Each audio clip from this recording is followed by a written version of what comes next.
Hi everyone, we are at Rhode Island Center for Photographic Arts on 118 North Main Street. It's on the second floor, so I meant to say a joke about that and I totally lost it. Anyway, I am going to pass over the microphone to David DeMellum, who's the curator here. All right. Thank you. We're here tonight with a pair of exhibitions documenting current activities in America today. In this gallery, we have Move to Act, demonstration, marches, and political actions, which was curated by Ellen Feldman and Marky Kaufman.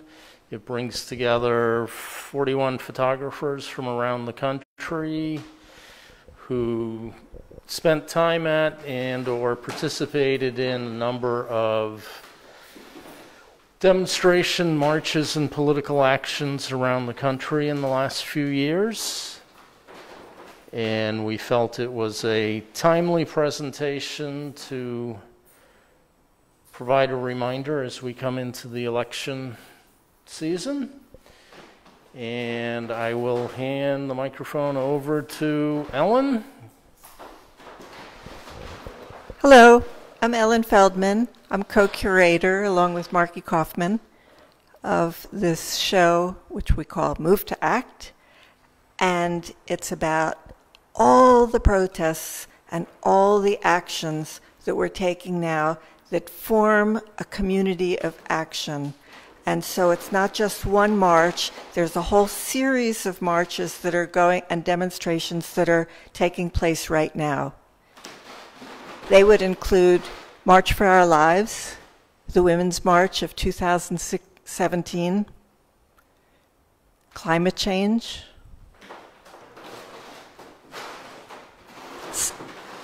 protest of for science,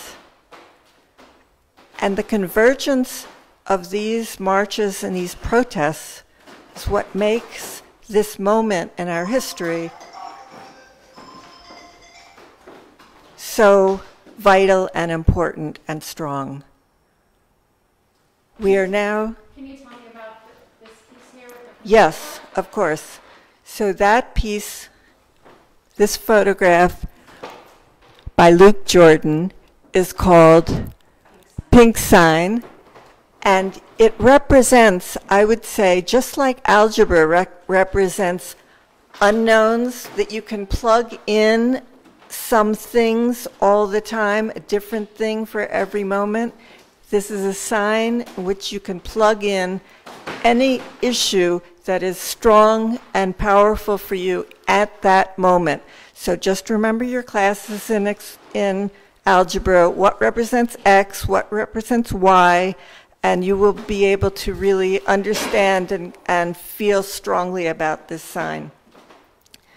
This photograph by Sarah Hilton is called the New York Women's March, and this was the march that took place all over the world. It was the Women's March of 2017, January 21st. It was the largest march in our history, and you can see the crowds forming in Manhattan. This is one of the seminal photos of the exhibit.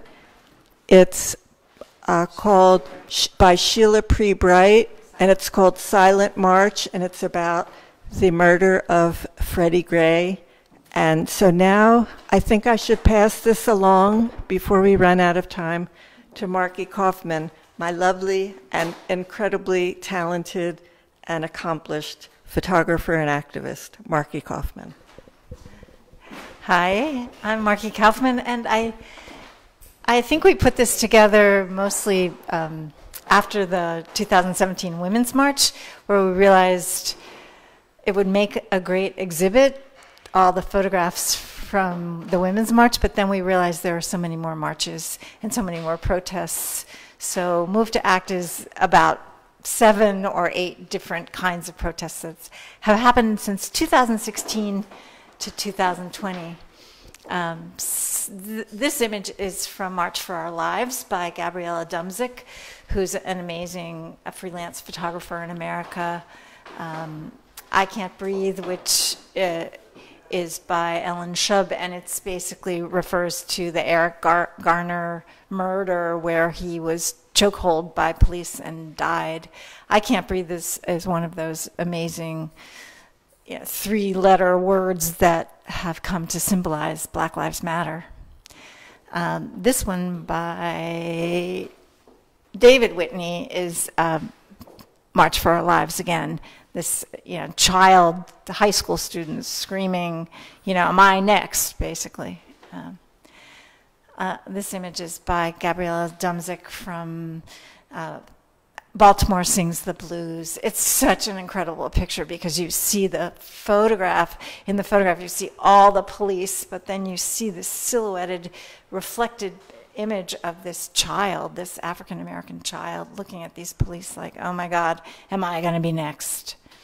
And another Black Lives Matter image by Nicole Buchanan called Unarmed, which is just another one of those images of black men being forced to the pavement by police in cities across America. So we've got Black Lives Matter, we've got Move to Act, we've got March for Our Lives, we've got March for Science, we've got lots to show you.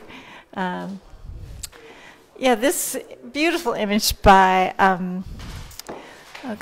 Belinda Sonsini. I love it so much. It's sort of like the ending image. I wish the show would sort of end with that image because she calls it protest, but I call it love because it's like, really, that's all we want to do is love each other instead of fight with each other. You just want to tell about this collective? Yeah.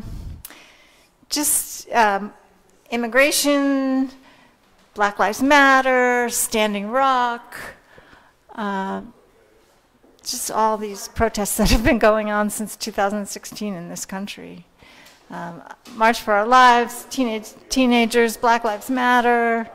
Another March for Our Lives, this is David Hogue in front of the nation's capital, David Hogue being one of the students that was at Marjorie Stoneman Douglas High School. We tried to make the show very diverse in terms of the images of people of color and also photographers of color. This is, of course, references The Handmaid's Tale. And another Gabriella Dumzik image from Baltimore Sings the Blues, Black Lives Matter. Another March for Our Lives with Emma Gonzalez, who's famous around the country for being the spokeswoman for March for Our Lives. And the climate strike, listen to the Lorax, he speaks for the trees. If you're a parent, you know this book that you read to your children, this Dr. Seuss book about the environment. So that's what we're up to. This show is trying to galvanize people to get out to vote. And that's what we really hope people will do. The still image is, it's a sears into your brain, and if you look at these, it might get you off the couch. Thank you. And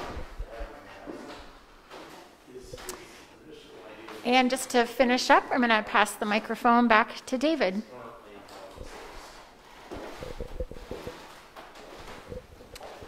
Well, that's a little preview of our exhibition here. It's up through the middle of November, so straight through the election. You can find us on our website is at riphoto.org, and you're welcome to find the exhibition there. It's presented online, or you can make an appointment to come by the gallery. We're here Thursday, Friday, and Saturday, noon to 6 p.m. Thank you, David. I just want to read you a comment that one of our viewers is saying right now. Such a powerful show. Thanks for bringing this to Providence. And I wholeheartedly agree. Thank you. Okay. Next, we are going to go to the Banister Gallery at Rhode Island College.